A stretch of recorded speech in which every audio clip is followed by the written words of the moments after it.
Once upon a time, in a land far, far away, there lived a young dragon named Danny. Danny was not like the dragons in the stories you might have heard before. He was not scary or mean, he was actually quite friendly. Danny lived on top of a tall, green hill in a cave.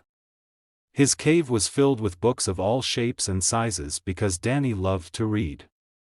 He read about knights and princesses, about far-off lands and magical adventures. But what he loved reading about the most were other creatures like him, dragons. One sunny morning, as Danny was reading a book about friendly dragons, he had an idea. He thought, why can't I be a friendly dragon too? So, he decided to go down the hill and introduce himself to the people in the nearby village. At first, the villagers were scared when they saw Danny. They had heard stories about scary dragons that breathed fire and caused trouble.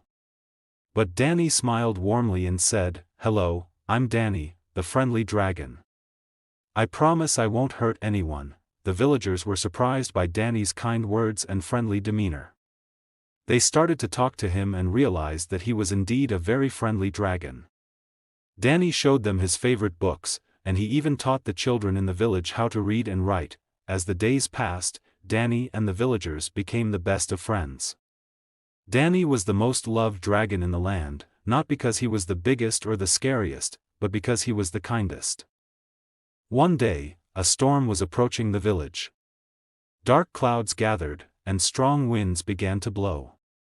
The villagers were worried about their homes and crops. Danny knew he had to help. He flew up into the sky and used his wings to block the strong winds from reaching the village. With his help, the storm passed quickly, and the village was safe. From that day on, the villagers knew that not all dragons were scary. And so, Danny showing everyone that it's not how you look on the outside, but how you treat others that truly matters.